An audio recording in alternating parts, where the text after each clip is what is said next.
At ayun na nga, mga master, may nagtanong sa akin kung ano daw ba yung ginagamit ko ngayon na chain lube, tsaka panlinis ko ng pang-maintenance ko ng chain ko, tsaka pang-maintenance ko ng cogs ko. Kasi may mga, siguro tourer din siya, nasa discipline din siya ng touring, tapos gusto niya yung mga ginagamit niya reliable.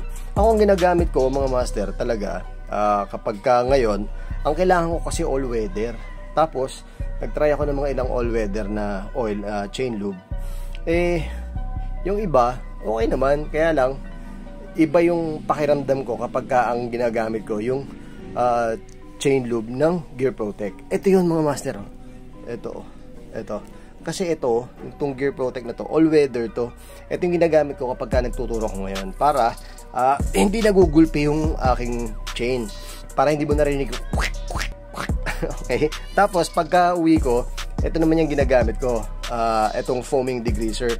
Kasi itong foaming degreaser na to, ilalagay ko lang doon sa cogs, i-apply ko lang sa cogs, tapos i-apply ko lang sa chain, gaganong-ganong ko lang sa chain, pero sinashake mo muna bago mo siya gamitin, ha, para yung foam niya. Apply ko lang siya, tapos lilive ko lang siya ng 5 minutes, tapos kusa nang babagsak yung mga dumi, tsaka yung mga grasa-grasa, yung mga oil-oil na pinaganuhan. Kasi ang all weather talaga medyo messy yan, pero syempre andun pa rin yung maganda doon, andun yung smooth ng shifting. Kaya messy man o ano, wala tayong magagawa, nasa touring tayo. Okay, kung gusto mo ng ganito, master, nasa yellow basket yan, nandyan. Try mo lang yan, tapos feedbackan mo ako. Alright?